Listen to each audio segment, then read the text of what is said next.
Zack Tom just signed a historic extension with the Green Bay Packers, and even with that, he is still an excellent value for this team.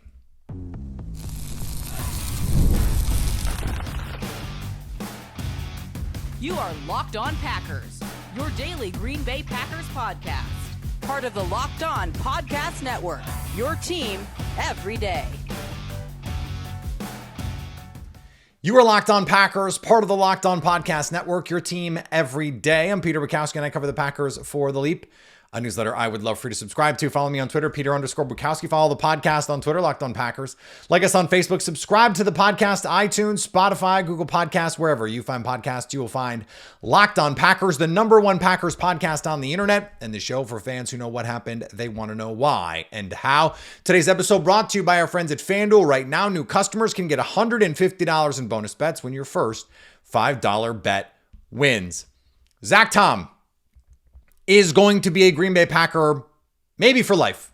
He signs a 4-year deal worth $88 million, as much as $92 million, and what at least it is being reported as a historic amount of guaranteed money, signing bonus money for an offensive lineman.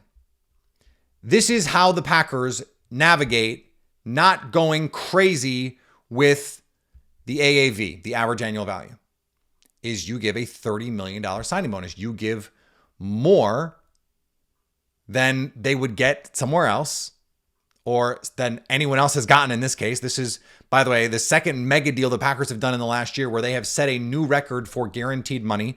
No one had ever signed for a signing bonus the size of Jordan Love. Now no offensive lineman has ever signed for a signing bonus like Zack Tom. And while Jason inadvertently called me out yesterday, or maybe advertently, for saying, hey, look, I don't know that 2024 was as good as some Packer fans would lead you to believe for Zack Tom. That I believe that. And yet, this is a deal that I did not think would get done for less than $25 million a year. And over 4 years, I mean, that's $12 million difference.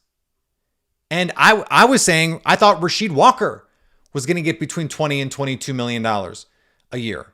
I think Zack Tom is a materially better player. And so this is value. This is value. Look at the free agent deals signed this offseason. I understand the free agent tax. Aaron Banks got almost $20 million. Aaron Banks, I know he's a Packer now, not as good. Not as good as Zack Tom.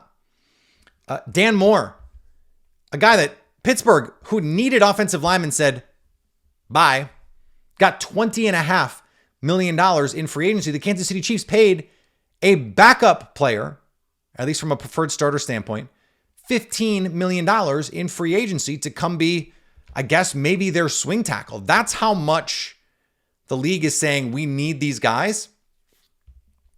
And yet the top end of the market has not quite caught up. And I'll be honest, I don't understand it. Trent Williams does not even make $30 million a year. He is the best left tackle in the league. Penei Sewell, Lane Johnson, they don't make what the best pass rushers make. Myles Garrett got $40 million a year this offseason. And then TJ Watt got $41 million. And yet the guys who have to block them for 40, 50, 60 plays a game are getting 25? Tell me how that makes sense. There are 7 pass rushers, 7 edge players who make more money than Trent Williams. Trent Williams, like if you ask 49ers fans, they will tell you he's the MVP of that team. One of the best football players in the NFL and has been for a decade. 5 pass rushers make over $30 million a year. Trent Williams makes 27.5. There are, and I just mentioned there are 2 players who make $40 million. So we're talking about almost double what Zack Tom is going to make. Like the next Micah Parsons might get double Zack Tom AAV. And yet, if those 2 guys play, Micah might only beat him 1 or 2 times more Well, in a game, all he needs to do is beat him 1 or 2 times. Zack Tom is going to win 98% of their matchups, 99% of their matchups, and Micah Parsons is going to get paid double. Explain to me how that makes sense. Explain to me how that makes sense. It doesn't. And so even if I don't think Zack Tom is quite, and by the way, not to, totally throw the appeal to authority fallacy at you, but Brandon Thorne, who does the trench warfare rankings, he's one of, I think he, for my money, is the best media member at evaluating and explaining offensive line play. He's been on the show a bunch over the years talking about draft picks and Packers offensive line. He didn't have Zack Tom as a top 5 right tackle last year. And I don't think it matters.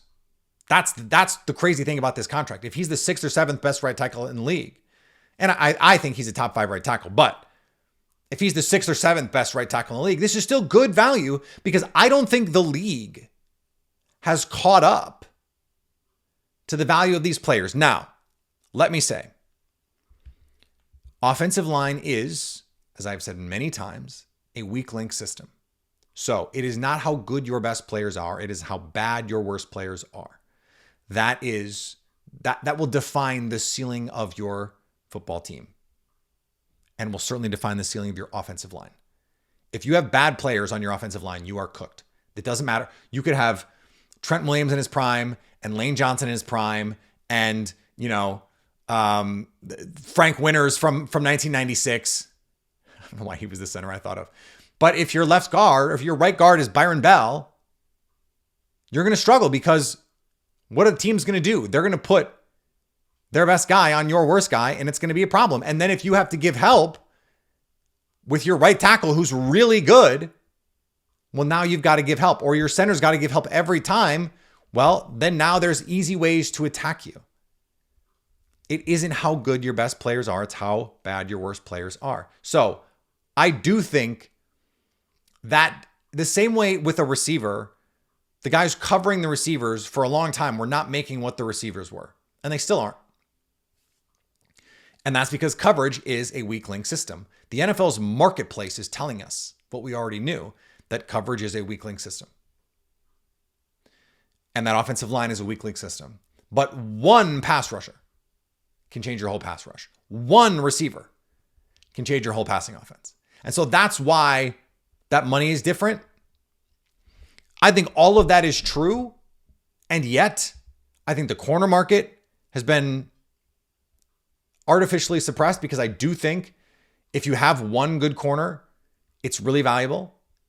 But I think one really good offensive lineman is in some ways even more valuable because I think it's easier to attack other parts of the field from a passing game standpoint than it is to attack other parts of your offensive line. Just by the very definition of the way the offensive line numbers work, you have 5 offensive linemen. You should have an advantage more often than not with the number of blockers that you have. So I look at this and I go, okay, what does this tell me about the Packers? They paid Aaron Banks. They've now paid Zack Tom. They drafted Jordan Morgan. They drafted Anthony Belton. What does the future of this offensive line look like? And there's still a lot to be determined on that front. Where does Elton Jenkins fit in all of this? He's under contract. Is there a way to make this work? Now, I think the numbers, when we see the specifics on this deal, are going to show pretty low base salaries in year 1 and 2. That's almost always how this works, that Zack Tom will continue to be inexpensive year 1, year 2, which is why if you wanted to give some more guaranteed money to Elton Jenkins into year 2, you're probably not bumping up against what you're giving Zack Tom here. But you may have determined this is all you want to do. The Packers have the leverage with Elton Jenkins. He is under contract, and he's under contract for a lot of money. He is not underpaid for a center. But I'm telling you, what Elton Jenkins wants is assurances that he is not going to be on the chopping block in the spring. Because if he gets hurt, he's probably going to be gone, and he just changed positions. And it is a big risk for him. I don't know that this changes that because the Packers have said, we think he's an all-pro. But they don't have to do anything with the contract. And really, they're not being unfair to him because he's getting a lot of money. If he were just a center, he would not be on this current contract and he would be the top of market center. So if you're the Packers, you're going, what are you talking about? Fix the contract. The contract's fixed. You're in great shape. Go earn the money. And he's going to say, well, yeah, but even if I play well in a year, you're not going to want to pay me this money to be a center because I'm be way too expensive in the last year of my contract. And that will be true, which is why they're in the current situation that they are. Now, as you look around the rest of the roster,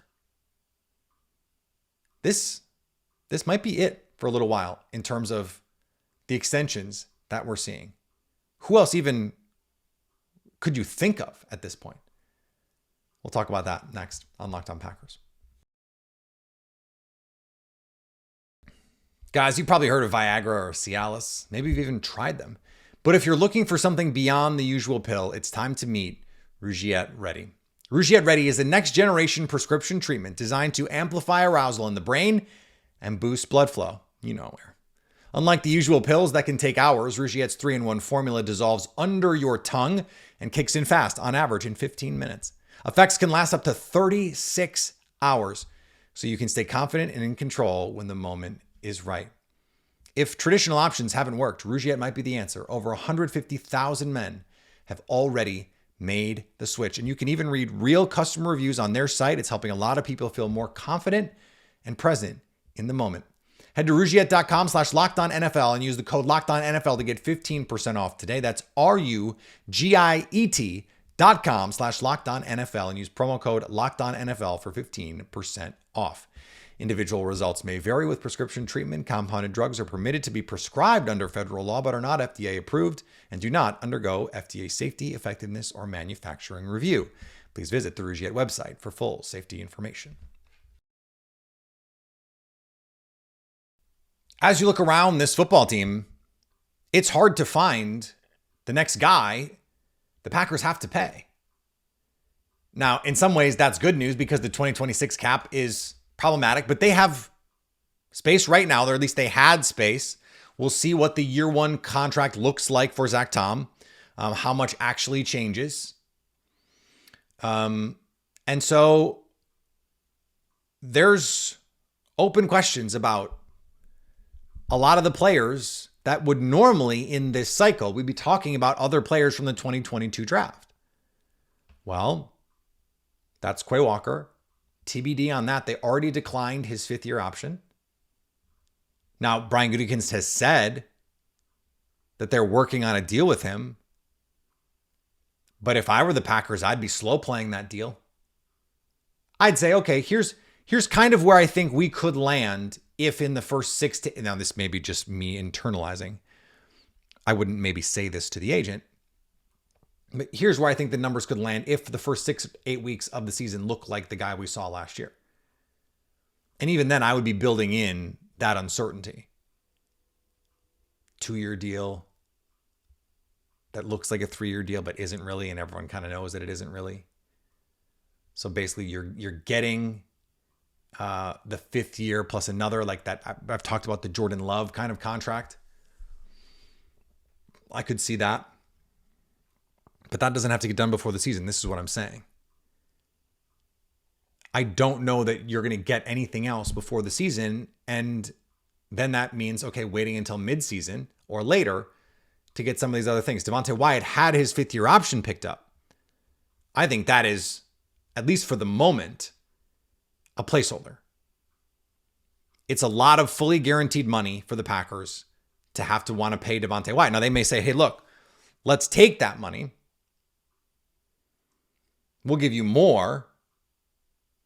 You know, here's $17-18 million fully guaranteed over a 3-year deal. And rather than playing on your 5th year on that price, we're going to give you, 3 years, fully guarantee that money at signing. So you're going to get it in your 5th year the same way. But it doesn't all hit the books at once. The Packers can spread it out with the mob accounting that allows them to spread out signing bonus money, which, by the way, is why they paid Zack Tom all that money, because they can take that $30 million and spread it out over the life of the contract for cap purposes. Ideally, it doesn't matter because he's going to be with the team, but you don't always know. So after that, it's Christian Watson. When is he going to play? When is he going to play football? We just talked about this on The Leap. It is one of the questions in training camp that training camp practices themselves will not answer. We don't know. What will this offense look like without Christian Watson?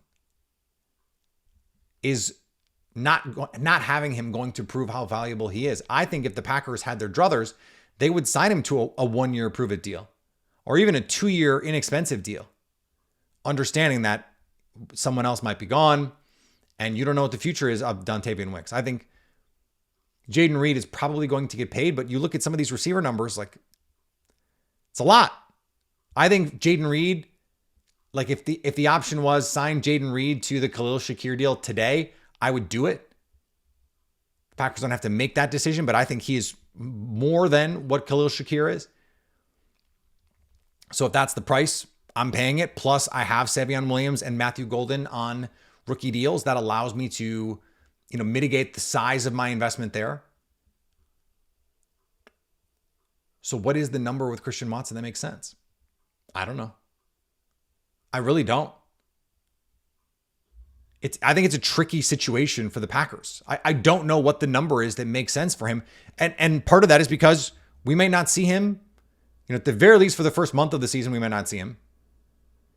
Who knows after that when we'll see him and what he'll look like. So it's really hard to project a Christian Watson contract right now.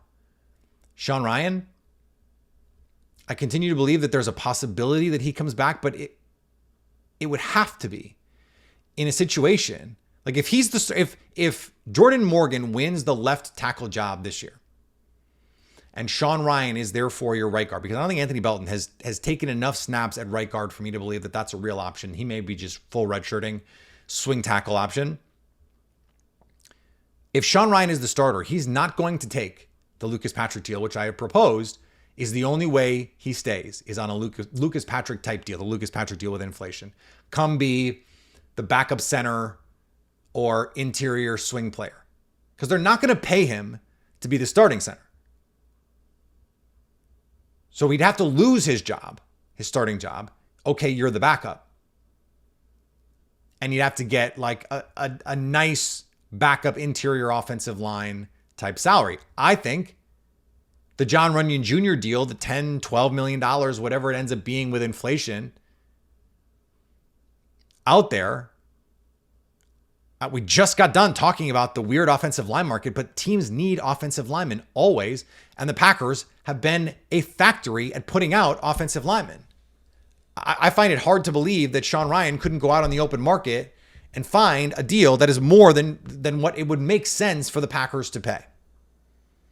So I don't think he's getting a contract. Romeo Doubs is one of the guys that, let's say Matthew Golden and or Savion Williams in year one don't look like it.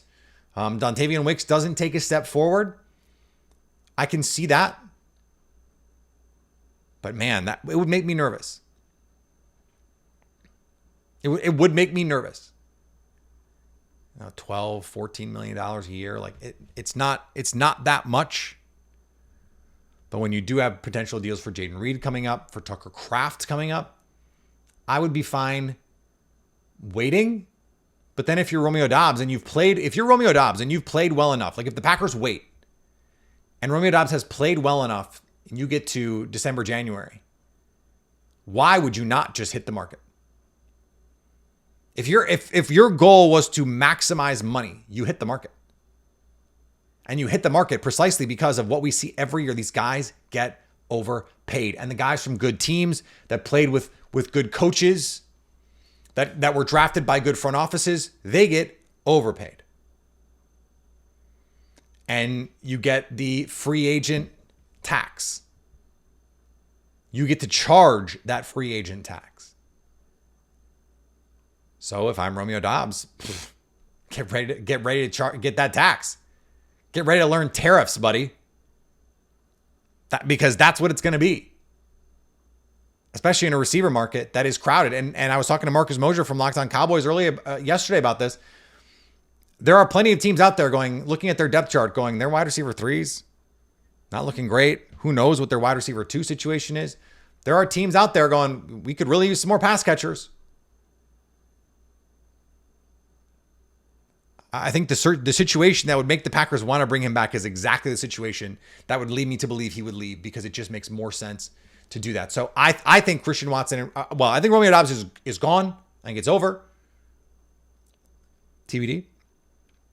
I think there is a situation where Christian Watson could be brought back. And then after that, like, unless you want to start talking about getting some of these 2023 guys done really early, what is the contract that someone like Jaden Reed would be willing to take? Could you get Tucker Kraft before that gets really expensive? Because they have the extra year, right? So they're gonna want the contracts in the spring. It makes sense for the Packers to say, hey, Jaden Reed, let's put it on wax. But in the spring, once you proved it. Hey, Tucker Kraft, let's see it. Let's see you take that step, and then we'll gladly pay you. 2026 is getting a little tight, but they have mechanisms for making it easy between Kenny Clark and Elton Jenkins and some of the big deals that they have on the books. But they're going to have to pay some of these guys. It's later rather than sooner. And for them, that's a good thing. Speaking of later than sooner, I think the Packers will consider adding pass rush corner if they need that.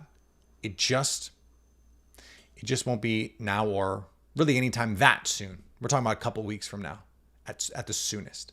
We'll talk about why next on Locked On Packers. Today's episode is brought to you by Betterhelp. Workplace stress is at an all-time high. 61% of the global workforce is reporting higher than normal stress levels. This summer is a perfect time to take small steps to focus on your wellness and manage the challenges that come with your workday. Of course, most of us can't quit our jobs or take endless vacations, but we can start small, whether it's getting outside for a few minutes, adding movement into your day, or talking to someone who can help you navigate life's challenges. That's where BetterHelp comes in. Our schedules are busy, all busy, whether you're a stay-at-home parent, whether you're just starting out in your career, whether you're established in your career, then your schedule's getting really crazy. Well, the flexibility of online therapy makes it easy to fit sessions into your busy schedule no matter where you are. I was just talking to a friend about BetterHelp. And as we went through the process of helping them sign up together, I was trying to support them. We found out that you can actually find therapists who specialize in helping Christians and therapy through faith. And I thought, what a cool way to help people, to connect with them, to have that starting point already to get you where you want to get to. As the largest online therapy provider in the world, BetterHelp can provide access to mental health professionals with a diverse variety of expertise. Unwind from work with BetterHelp. Our listeners get 10% off their first month at betterhelp.com/lockedon. That's BetterHelp, HELP.com/lockedon. Today's episode brought to you by our friends at FanDuel. Summer sports are in full swing, and whether you're all about baseball under the lights, the Brewers can't be stopped. Just keep winning. Season series over the Dodgers. Let's go 5-0. Golf on the green. Ryder Cup coming up. Can't wait for that. Bethpage Black, let's go. Or high-stakes soccer action. FanDuel is the best way to make every game even more exciting. WNBA, I'm telling you, there is a value opportunity right now in the WNBA. Not a lot of people paying attention. If you're going to pay attention, if you're going to follow it, you have a chance to make some money. Plus FanDuel, same-game parlays. Amp up those opportunities to really hit it with some monster payouts. New to FanDuel, new customers can bet just $5 and get $150 in bonus bets if your first bet wins. Open the FanDuel app today or visit FanDuel.com to get started. If you look at the free agent market, and we've talked about the pass rush free agent market and the cornerback free agent market, put those together, there's a lot of names you'd recognize. We've talked about guys like Jadeveon Clowney and Russell Douglas, Asante Samuel Jr., and Matthew Judon. And there's plenty of guys out there where you go, yeah, I know that guy. I know that guy. I know that guy. Now, they're still unsigned and training camps are about to open. Some have already opened. And so that tells you some things about where they stand currently. But this is a situation where if you have players anyway, where you want to develop, you have to give them the opportunity to develop. And especially when it comes to the pass rush, bringing in a Jadeveon Clowney, which I still think would be something that would benefit the Packers. What message does that send to Lucas Van Ness when you've spent all offseason saying, we think this guy is ready for big things. We think he can be the guy that we drafted in the first round. You bring in a Jadeveon Clowney and you are undercutting that whole messaging. Now, you would hope that he is mentally strong enough and able to overcome obstacles well enough that that's not going to bother him. He's just going to keep working his ass off to get better. And he goes out and wins the job anyway. Instead, he will get 2 weeks, 3 weeks to show it. Because then it starts being season time. Like once the training camp practices end, and then it's just preseason work and getting ready for week one. And I've got a lot to say about week one. We are going to say a lot about week one between now and week one, let me tell you. Packers are catching the Lions at the right time. More on that tomorrow. This is an opportunity for Lucas Van Ness that the Packers don't want to suppress. They want to give him every chance to succeed. What you don't want is to sign a veteran who's going to suppress the development of a young player, impede that progress.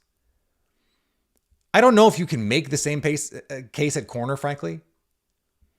But I also don't know, in the case of someone like Rasul Douglas, is Rasul Douglas at this point in his NFL career a meaningful upgrade over, say, Carrington Valentine?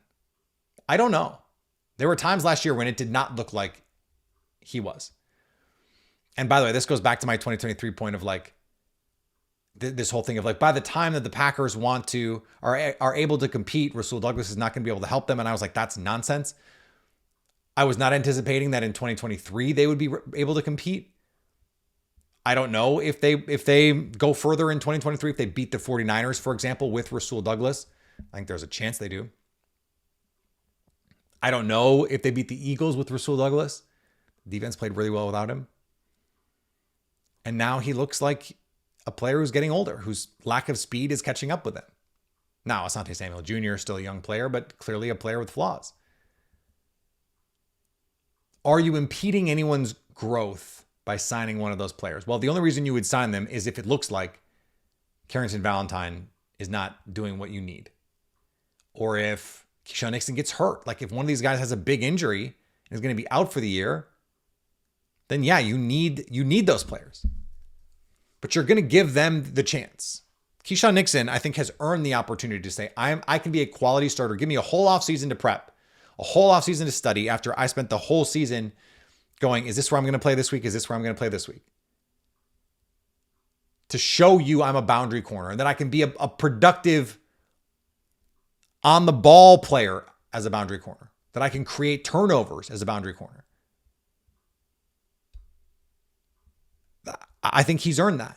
They're paying Nate Hobbs. They really like Carrington Valentine. Would I like one more body in that room? Yes. But what it could also be is 3 weeks in, those three look really good, but it's Micah Robinson. It's Kalen King. It's some of these other players, Kamal Haddon, where it's like, they don't look anywhere near ready to be NFL players. And you're one injury away from those guys having to play.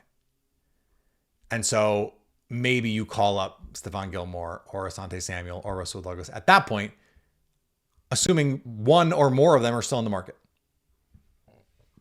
So I think the Packers are going to have opportunities. I think they will look into those opportunities, but they're going to give the players on this team every opportunity to show that they don't need to look into those opportunities, before they do. Back tomorrow, like I said, we're going to talk about the Lions. Training camp, Wednesday. First time we're going to see this team on the field. We'll have a show that'll get you set for all of that. And I can't wait. I cannot wait for football to be back, baby. Hell yeah. Follow me on the social medias, Peter_Bukowski on Twitter, on Instagram, follow the podcast wherever you get podcasts, wherever you find social media things. Locked On Packers is there as well. We have a poll running right now. Go vote for the Packers over the Minnesota Vikings for their Mount Rushmore. The Packers Mount Rushmore. I don't know that there's a Mount Rushmore in the NFL that is better. They should go to at least like the finals or something close to the finals with the Mount Rushmore we put together. Come on, Brett Favre, Reggie White, Bart Starr, Curly Lambeau. Who's better? Who's better in the NFL? Go vote. Don't boo, vote. And subscribe on our YouTube page. Watch us there so you can stay locked on Packers.